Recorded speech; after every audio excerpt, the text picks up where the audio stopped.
77 WABC invite you to a family fun day and softball showdown on July 20th with net proceeds benefiting Shriners Children's. John Sterling will call the game as the FDNY takes on the NYPD with special guests Dwight Gooden, Art Shamsky, 77 WABC hosts including Sid Rosenberg, Anthony Cumia, Lionel, Dominic Carter, and many more. For more info and to buy tickets, go to ShrinersChildren'sChampions.org. That's ShrinersChildren'sChampions.org. We'll be introducing Dr. Leila Belkora. Who is she? She's a science writer and author of Minding the Heavens, the story of our discovery of the Milky Way. She previously taught physics, astronomy, and communication for engineers at the undergraduate university level, and she's worked as an editor and public information officer at the famous Fermi Labs and at the University of Illinois in Chicago. She was born in the United States but grew up in Switzerland and have family in Morocco, and she speaks English, French, and as she will tell you, a little German. She graduated from the International School of Geneva with an IB diploma. That's an international baccalaureate. And she also has a Bachelor of Arts in Physics and a Master's in Engineering in Physics from Cornell University, and a PhD in Astrophysics from the University of Colorado in Boulder. And it's my privilege and honor to welcome Dr. Belkora. Good morning, Doctor. Thanks for joining us on this early morning for many people around the world. How are you? It's really great to be with you, and I'm really blown away by your portrait of the Milky Way galaxy. That was such a concise and beautiful portrait of our home in the cosmos. Well, thank you. Doctor, this is fascinating because, as we all know here, we live in this amazing solar system. Mankind has only ventured out, as we know, humans setting forth on the moon, 12 humans, and believe it or not, Doctor, I have people that are even friends of mine, and I would never dismiss them as friends, who even say to me that we never went to the moon. But obviously Mars is on the next particular pathway to the heavens. But if we think about it, isn't that incredible? And we introduce your book, something fascinating, Minding the Heavens, the story of our discovery of the Milky Way. And obviously I'm such a passionate reader about stuff like this, but I want you to share with us your passion for writing something like this, because in school, when obviously we attended, I think they skipped over a lot of the information. I know many of my teachers tried, but maybe it was me that wasn't paying attention, or maybe somebody else out there. But I think we're going to get a good education. And we always love dialogue, ladies and gentlemen, with our special guests at what number? 1-800-848-9222. Doctor, tell us your passion for writing this. I find it fascinating. Well, I was teaching a class at the University of Illinois at Chicago, and it was on the history of astronomy, and I noticed that my students, or some of them, had the impression that we had pictures of our own galaxy that were taken by spacecraft outside our galaxy. And I realized that I needed to correct that impression because it obscures the incredible work that has gone into discovering our own galaxy, because we've never been able to send a spacecraft far enough out of our galaxy to take a picture of it, or of the whole thing anyway. So Right. I thought it would be interesting to kind of unpack, well, how did we discover that we live inside a galaxy without ever going outside of it? Absolutely. You know, it's so mind-boggling because when we get into this, I tell people in the programs I do, not only here, and I say educational programs in the flesh, that the speed of light is 670 million miles an hour, and people say, no, that can't be. Well, Doctor, obviously you know this maybe better than many people out there, and that's why we have guests like yourself. But in 1 minute, if we could levitate where we are up into space and orbit, 1 minute at the speed of light, we get what, 11 million miles away from us. To me, I'm still confused because when we were in school, they told us 186,282 miles per second. That to me is pretty meaningless, except if you put it in the miles per hour equation. The point I'm making is the whole galactic system here, even from one end to the other, it would take us 100,000 years, allegedly, at the speed of light. It's mind-boggling, right? It's truly mind-boggling, yeah. I think a lot of people don't really grasp the size of the Milky Way. That is amazing. Well, that's why we're here today to talk about this, because, you know, if you go out, ladies and gentlemen, and the good doctor will share with the details of this, but I just like to be the generalist here, as the air traffic controller, trying to get all the callers in and just make sure the guests get their stories out because everything here is so important. It's amazing, folks. If you go out right now during a moonless time and look to the south, right, Doctor, you'll see probably the most splendorous area of the Milky Way through the star clouds of Sagittarius, if you're in dark skies. And I tell people this kindly, don't change the channel, because if you're saying, wait a minute, I live in a light-polluted area, I can't see anything, stay tuned, right, Doctor? Because they're going to share so many things that I think people have, at least I know, that I run into, always fascinated about. But Elaine, tell us more about Minding the Heavens, the story of our discovery of the Milky Way, a CRC Press book. Again, fascinating story. Please continue to tell us about some of the things we're going to talk about here, about our own galaxy. Yeah, well, I wanted to tell the story of how we discovered things about our own galaxy, and the biographical approach seemed to me to make it more friendly to the students.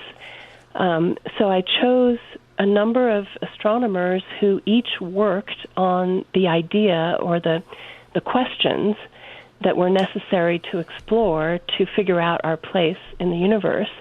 And I wrote sort of mini biographies of them and tried to show what their contribution was. I ended up picking 7 astronomers, although the first one was really not a professional astronomer. And their stories are interlinked because, excuse me, one astronomer would follow up on the results obtained by the previous one. So it's a story that kind of builds in complexity. But I have to say, at the same time, I tried to make this very accessible by not having any math. There's no math in the book. There are just concepts that are important for understanding how we figured out what our place is in the cosmos, and incidentally, all about the Big Bang. Yes. It's amazing because if we go back, Doctor, I think many people from grammar school remembered this. We're always told the sun is at the center of our solar system. Well, not always true, ladies and gentlemen, and you know, Doctor, that during the early days, and this goes way back into the medieval times, and maybe even before that, and there were some astronomers that might have had it, or philosophers, Greek and Roman, astronomers and scientists and philosophers that had it right, that the sun might have been the center. But for so long, we were just mired in that misconception that mankind is almighty in the universe, and that the geocentric, the Earth, is the center of everything. And how dare, Doctor, anybody say anything different? It has to be that the Earth is the center because we are omnipotent. That's an amazing story, and it took so long to change, right? Yeah. I mean, we had to readjust our conception of our importance and prominence in the universe. Yes. It's amazing. On a lighthearted note, I want to introduce the audience to something that I think will put a smile on your face, and I know radio's the theater of the mind.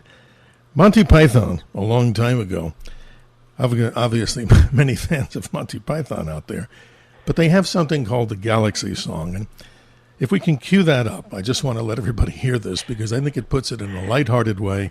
And who doesn't love Monty Python? So here we go with the Monty Python Galaxy Song. That's amazing. I love Doctor, it. I hadn't heard that for a while. That's a funny one. I mean, I love that.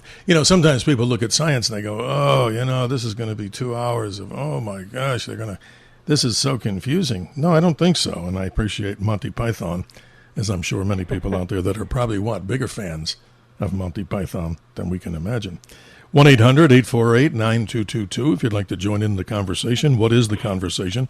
An analysis with our very special guest, Dr. Leila Belkora. Her brand new book, a book that we recommend. And again, she's right. It doesn't, it's not interlaced with all mathematic formulas. It basically tells an interesting story. But before we go to the break at the bottom of the hour, and that's many minutes away, I just wanted to get your comment on something. And I salute you. Because let's not talk, just about these gentlemen that you have in this book, except for one woman we'll get to. But let's salute the female astronomers out there and those in science, because going back in history, I've had a lot of contact with people that knew Dr. Vera Rubin, as you know, a person who, of course, studied dark matter in the universe. And unfortunately, the story's true, that the men of the time never wanted her to get her PhD. And it's been documented that they did everything they could to prevent it because Doctor? No woman should have a PhD in astrophysics or astronomy. What a shame. So, Again, a salute to the female astronomers. Talk about that for a minute because you are that, and congratulations. Well, thank you. Yes, I actually came to astronomy by way of physics, and I have to say that as an undergraduate, I didn't personally encounter a lot of resistance to women studying physics, but when I was studying for my PhD in solar astronomy, I did encounter quite a few challenges, and it gives me a very deep appreciation for what these women like Vera Rubin of an earlier generation went through, because they had even worse times. I think the resistance to women in Vera Rubin's time was very blatant, and it became maybe more subtle later. Hey, and I want the men in the audience out there to think, hey, we're just not on the bandwagon here of, trying to beat up on guys of the 1940s and 50s. But the truth of the matter is, it's a shame. Anybody who has the qualifications, it's simple to me, it's common sense. They should be awarded the degrees that they're studying for and not have the ability to be prevented.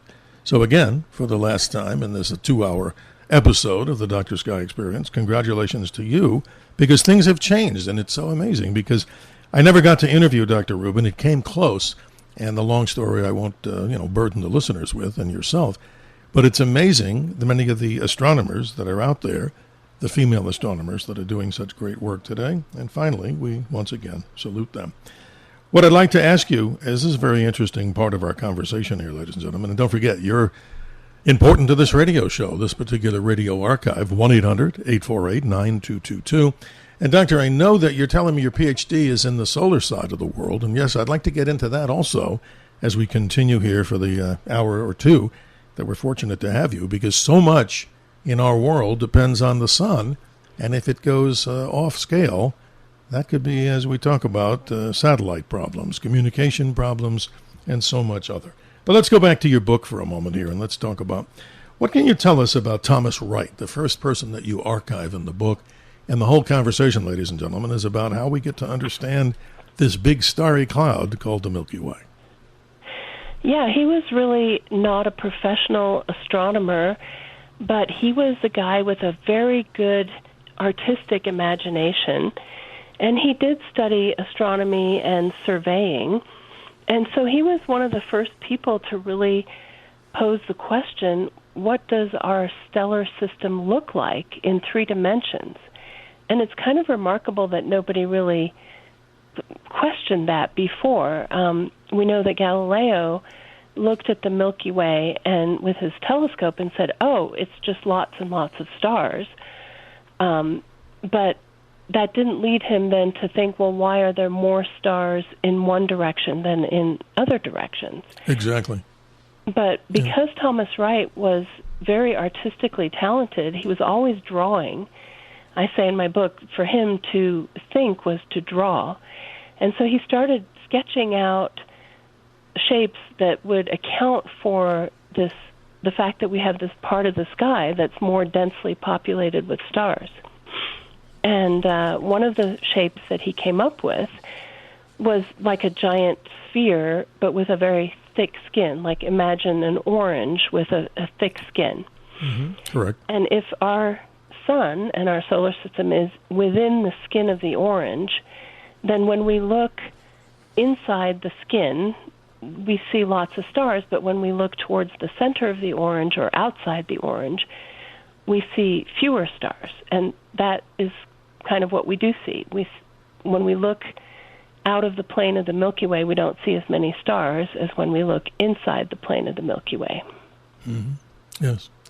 It's fascinating, too, if we go back to the origins of where we get this whole cloud of material. I was just up at a home in a high elevation here in Arizona, about 8,000 feet, and at night from there, on a dark, moonless night, and I don't want to sound like everybody be envious of this, you can all do this yourself, or maybe the listeners out there have had this experience like yourself.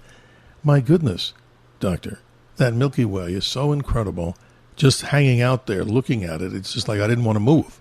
And I was using, and this is a little tip, the Dr. Sky tip with Dr. Belkora. Take your smartphone and give it the most ability to shoot the longest exposure you can.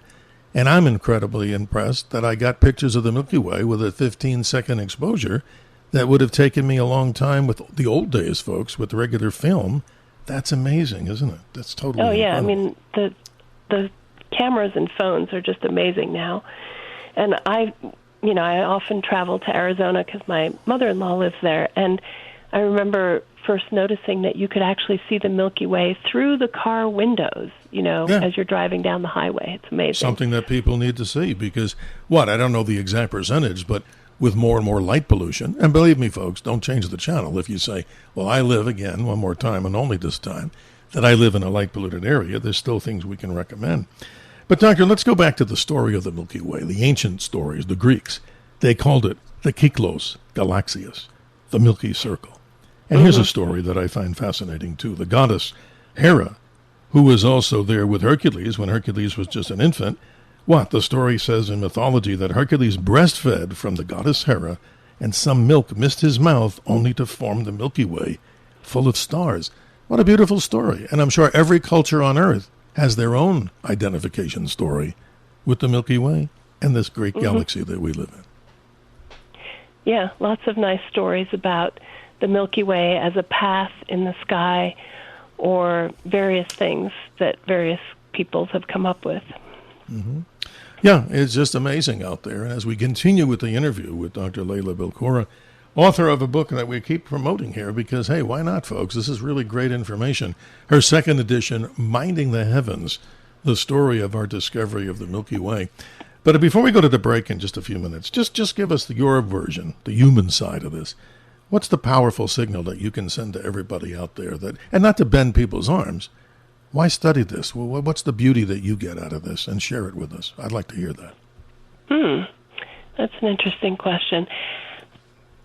I mean, I guess for me, the more you learn about what we know about the Milky Way, what we know about our own galaxy, the more you can delve into particular regions of it and appreciate the differences and the interesting phenomena in different parts of the sky.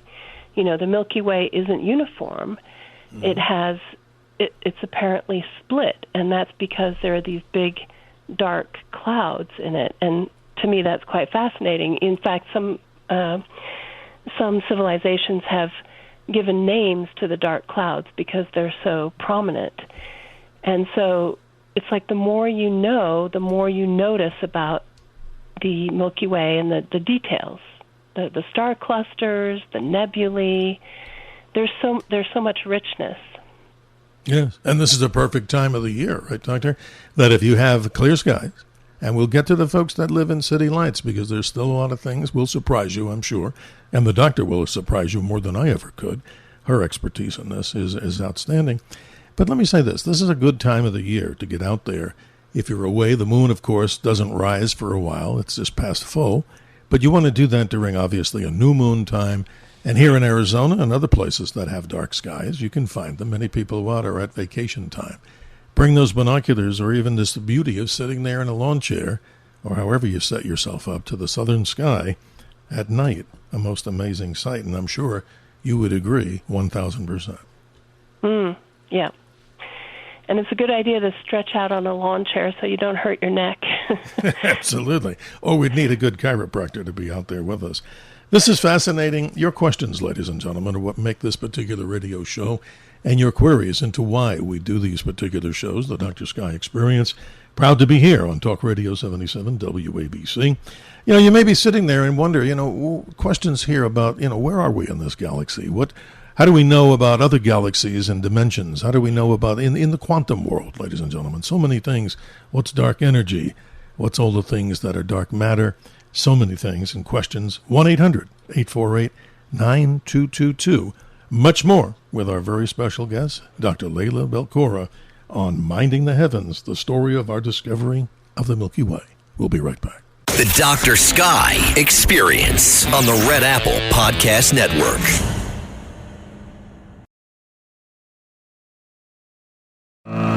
The Dr. Sky Experience. Entertaining and informative. On the Red Apple Podcast Network. Why should I feel lonely? Is not our planet in the Milky Way? A quote from the great poet Henry David Thoreau. 32 minutes after the hour, our special guest, all guests here are special on the Dr. Sky Experience, but we're privileged and honored to have Dr. Leila Belkora, author of a book about the Milky Way called Minding the Heavens. Doctor, let's go to the callers. You're lighting up those phone lines. And let's say good morning to Scott in Queens. You're on with Dr. Belkora. How are you this morning, Scott? Yeah, doctors, I really want to know one thing about the moon. I know it's we see it every night or most night, but why do the craters seem to only have depressions that are only so deep? They're not deeper than what it actually can go. Like there's something in the moon that won't allow a meteor to go deeper? Interesting question, Scott. Doctor, you're on, and you've got the floor. Well, I'm not really an expert on craters on the moon, but I will say that I think what the caller is getting at is that some of the crater floors have been flooded with lava so that they look very smooth, and the craters don't look so bowl-shaped, although I think that's partly also just an optical illusion. Mm-hmm. It's interesting. You know, Scott, again, I'm not the expert on this either, but the doctor, I think, gave her best shot at it. And again, she's not the geologist of the moon. But wait a second, I'm going to say something that maybe answers this for both of us here. If you take a look at, Scott, the moon, take a good look after this, time. Don't leave the station in the show. But when we're finished at 2 a.m. No, thank you, brother. All I want you to say is go to a map of the moon and take a look at an area on the lunar surface called Tycho. It's a crater at the bottom. It's a big thing. It looks like the navel of an orange. So this may answer some of this. I'm not the expert again. That the impact of that was incredible. That may have happened a couple of million years ago. But again, the energy from that, you would think, right, Scott, that it would penetrate all the way into the surface of the moon. And we're finding out that the moon has different geologic densities. Like the front side of the moon, we don't see the far side, with all those seas, as we call them, those splotches that you see. The front side was more lava-like when it overflowed, and the other side maybe has a harder surface. So we don't really know why, but there's two different densities of the geology of the rock on the surface of the moon. But Scott, you bring up a good one. You're probably thinking, what? Why doesn't that thing just go all the way in and maybe have a hole a few thousand feet deep, right? But we don't know. Because what say you? Go ahead, Scott. I was just saying, maybe it'll break it in a million pieces, but it seems like something's stopping it. Is it the core of the moon, or is it the outer shell, or anything? I have no clue. But the good doctor and I, that's our best explanation right now. But hey, do you have another question or comment? Go ahead if you have one more. My friend, that's it. Thank you so much. Thank you for being with us on the Dr. Sky Experience. Let's continue, Doctor, with Ted in Forest Hills. Good morning, Ted. How are you? Thank you very much. A wonderful, wonderful show. Thank you. I wanted to ask, is our galaxy, was it called a barred spiral? And do we know how many of the stars are multiple stars? And also, could you mention the nearest galaxy, nearest big galaxy? I just can't think of the name. Yes. Doctor, wow. Sure. That was great. Yeah. First of all, yes, we believe it's a barred spiral.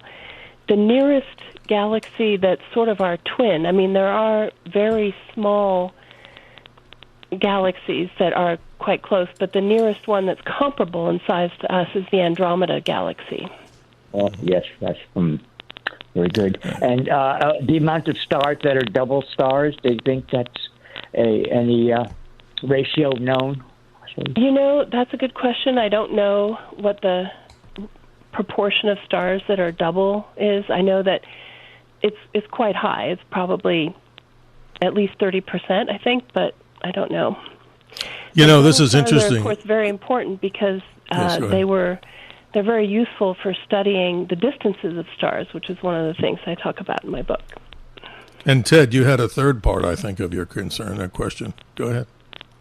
Well, that was the galaxy. Okay. The nearest galaxy, yeah. Well, it's interesting, as the good doctor mentioned, we're talking 2.5 million light years to Andromeda, right, Doctor? And that's incredible. So can you imagine, Ted, just how big the vacuum of space or that whole area is? That's the total thing. I mean, how could anybody not love this kind of subject? Because it takes us away, right, Ted, from the worldly concerns we have. We got to keep our feet on the ground. And what, Doctor? It keeps and opens our minds, right? Yeah. And astronomers are astrophysicists. Yeah, physicists. Very good. Yeah. And she is one, and we're privileged to have her. Thank you, Ted. I appreciate your time. I appreciate your comments. Let's continue on as we move through time and space. We say good morning to Jack in Baltimore, Maryland. Good morning. Good morning, Dr. Sky. My question is the history of astronomy and the structures we know about Stonehenge, and there's another one in South Africa called Adam's Calendar that I think they think is about 200,000 years old. I don't know the exact, but they think the humans that constructed this were doing something much like you said at the beginning of the show about the dog days of summer being planting season. Like they were trying to figure out things, and it's amazing to me, the archaeology and the history of humans and doing smart things so long ago. You were mentioning the Greeks, and who knows who the humans were that were building these things to study the stars and figure things out. But I just wanted to make that comment. Well, don't leave us, Jack, because I'm going to ask you a question, but I want the good doctor to respond in her kindness to what you're talking about. Fascinating things, right, Doctor? This is amazing. Oh, yeah. I mean, Stonehenge was one of the things I heard about as a child that got me interested in astronomy. Yes, amazing subject. You know, this is interesting, Jack, in Baltimore. Talk about yourself. I mean, your interest in this subject, you've been doing this, for a long time? Tell me your story. I mean, not everybody comes on the air here and talks about it. Yeah, my background, I'm an accountant and a lawyer and just curious about things. And I read another book by another physicist who told a joke about St. Augustine. One of his students came up to him and said, well, what was God doing before the Big Bang Theory? And apparently his answer was creating a special place for people that ask annoying questions like this. Hey, that's cool. And you're an attorney, you say, sir? Is that correct? Did I hear that correct? Mm-hmm. What? Retired. What? Okay. Well, the reason I'm saying that is it's a whole other subject. No. It's a whole other subject. It's a whole other subject, Jack. But what I'm saying is, and I'm not trying to be funny, that we need good lawyers, attorneys in the space world now. Isn't that incredible? Just like our last caller we were talking about, or down the line, Scott, about the moon. You know, nobody can claim that they own the moon, but who's doing the minerals up there? What is the treaty? What are our agreements that govern that? That's correct. We have that, but hey, we need good attorneys. So if you're out there, folks, and you want to be a lunar attorney about moon bases or whatever, hey, the future looks bright, especially with Space Force, right, Jack? That's great stuff. That's right. No, actually, thank you for we calling. need them now because there's increasingly space debris is falling down on people. Yeah, I mean, I laugh, but it's not funny. Right, Jack? Yeah. I mean, we hear this more often. Like here in Arizona, we have regularly, it used to be like, oh my goodness, they're going to launch a rocket. You could see this, and people 10, 20 years ago would be lining up and parking their cars out watching this. Now we see them every couple of days, and most people go, oh, there's a rocket launch. I've seen it before. Yeah, I guess the useful life of satellites and things is limited, and the planned obsolescence is, they'll just burn up in the atmosphere. Well, yeah, maybe not. Who knows?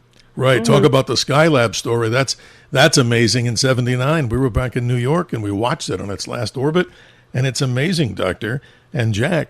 We watched that thing wander like it was wiggling through the sky, and we all know the history is that big chunks of metal came down somewhere in Australia. What a shame. Those poor people in Australia didn't need to be hit, right? Yeah. Yeah, that's another story from my youth. I was very into Skylab. I read a very good book called A House in Space that's about living on Skylab. Wow. That'd be an incredible story to live up there. Mm-hmm. And we all get started in this big, fascinating discovery. Jack in Baltimore, I hope you'll call again. And I hope we answered your concerns to the best of our ability, because we're always honest and we always revert back to common sense. So thank you for being with us, Jack. Appreciate your time. Well, folks, we're almost up at that break, but you know what? Doctor, talk a little bit more about this. Again, the Milky Way, if we were to look at it and in the mind's eye, since the radio is the theater of the mind, Describe this, because there was discussion before about barred spiral. Explain that to us before we go to break in about 2 minutes. Well, galaxies do come in quite a range of shapes, and in fact that was what Hubble was doing, and he's one of the people I profile in the book. He was trying to make a classification of galaxies based on how spiral they were and whether they had bars and how open the spiral arms were and so forth. And some galaxies aren't even spiral at all. Some are elliptical galaxies, and they just sort of look like blobs. So they're all beautiful in their own way, but some people have a fondness for spiral galaxies, and they do look like beautiful pinwheels in the sky. Of course, when you see them face on, they look like pinwheels. When you see them kind of edge on, they just look like flat lines.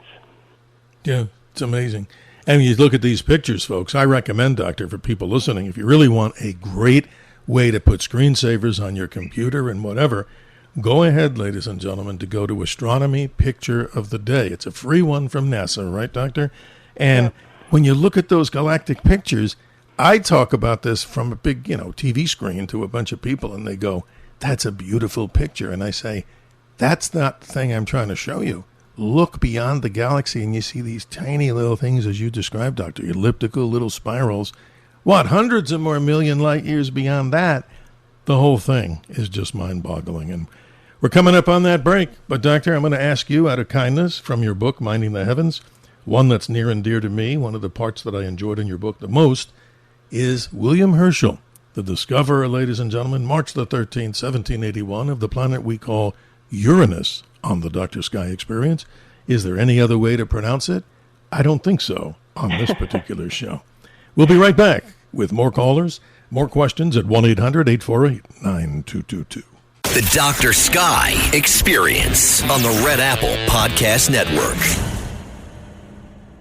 77 WABC invites you to a family fun day and softball showdown on July 20th with net proceeds benefiting Shriners Children's. John Sterling will call the game as the FDNY takes on the NYPD with special guests Dwight Gooden, Art Shamsky, 77 WABC hosts including Sid Rosenberg, Anthony Cumia, Lionel, Dominic Carter, and many more. For more info and to buy tickets, go to ShrinersChildren'sChampions.org. That's ShrinersChildren'sChampions.org.